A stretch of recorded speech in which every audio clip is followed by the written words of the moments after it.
एक गांव में किसी आदमी के पास बहुत सी गायें थी। वो गायों का दूध बेचकर अपना गुजारा करता था। एक बार उनके गांव में कई महात्मा आए और वहां यज्ञ करने लगे और वो वृक्षों के पत्तों पर श्री कृष्ण लिख रहे थे। वह व्यक्ति रोज़ अपनी गायों को वहां चराने ले जाता था। एक दिन एक गाय ने वह श्री कृष्ण नाम लिखा पत्ता खा लिया। शाम को जब सभी गाय वापस अपने बाड़े में चली गई तब वह गाय श्री कृष्ण बोलने लगी। तभी सारी गाय उसे बोली, ये तुम क्या बोल रही हो? तो वह बोली, श्री कृष्ण नामम रूपी पत्ता मैंने खा लिया है। ऐसा लगता है यह नाम मेरे अंदर समा गया और मेरा अहंकार चला गया है।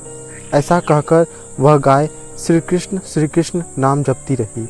सभी गायों ने निर्णय लिया कि इसे अपनी टोली से बाहर कर देते हैं।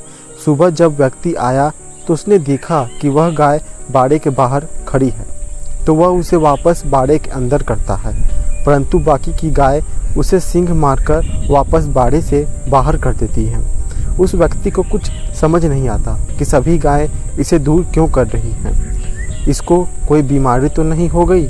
कहीं ऐसा ना हो कि एक गाय के चक्कर में मेरी सभी गाय बीमार हो जाएं। तो वह व्यक्ति रात को उस गाय को जंगल में छोड़ आता है। जंगल में एक चोर को वह गाय मिलती है। वह उसे दूर गांव में ले जाकर किसी किसान को बेच देता है। वह किसान भी देखता है कि यह गाय सारा दिन श्री कृष्ण जपती रहती है। अब किसान उस गाय का दूध बेचकर अपना गुजारा करने लगता है। श्री कृष्ण नाम के प्रभाव से उस गाय का दूध अमृत समान हो गया। दूर दूर से लोग उस गाय का दूध लेने आने लगे और उस किसान के घर के हालात सुधरने लगे। एक दिन राजा के मंत्री वहां से गुजर रहे थे। तभी वह किसान के घर रुके तो किसान ने उन्हें उस गाय का दूध पिलाया। वो दूध पीकर मंत्री किसान से बोले, हमने ऐसा दूध कभी नहीं पिया। किसान बोला, यह तो इस गाय का दूध है जो सारा दिन श्री कृष्ण करती रहती है। श्री कृष्ण नाम का जाप करती उस गाय को देखकर मंत्री हैरान रह जाते हैं और वापस महल को लौट जाते हैं। उन दिनों उस नगर की रानी बीमार थी। कई वैद्यों के उपचार के बाद भी जब वह ठीक ना हुई तो राजगुरु बोले कि रानी को तो भगवान ही बचा सकते हैं। तभी मंत्री ने राजा को उस गाय के बारे में बताया।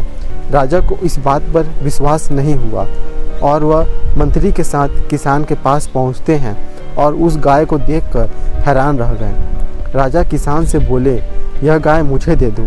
किसान हाथ जोड़कर राजा से बोला, महाराज, इस गाय के कारण मेरे घर के हालात ठीक हुए हैं। मैं यह गाय यदि आपको दे दूंगा तो मैं फिर से भूखा मरने लगूंगा। राजा बोला, मैं आपको इस गाय के बदले इतना धन दूंगा कि आपकी गरीबी दूर हो जाएगी। तब किसान ने खुशी खुशी गाय को राजा को दे दिया। अब वह गाय महल में रानी के पास रहने लगती है और श्री कृष्ण नाम का जाप करती रहती है। श्री कृष्ण नाम के जाप को सुनने से और उस गाय के अमृत रूपी दूध को पीने से रानी की सेहत सुधरने लगी और धीरे धीरे वह ठीक हो गई। अब गाय राजमहल में राजा के साथ रहने लगी। उस गाय की संगत में सारा गांव श्री कृष्ण नाम का जाप करने लगा। पूरे महल में और पूरे नगर में श्री कृष्ण नाम का जाप गूंजने लगा।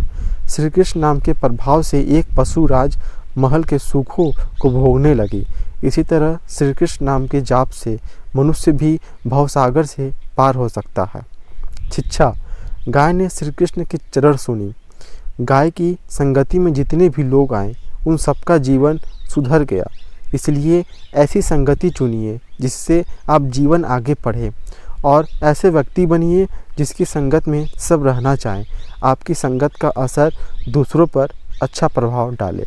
धन्यवाद दोस्तों, अगर आपको कहानी अच्छी लगी हो तो वीडियो को एक लाइक जरूर कीजिएगा और हमारे चैनल पर नए हैं तो सब्सक्राइब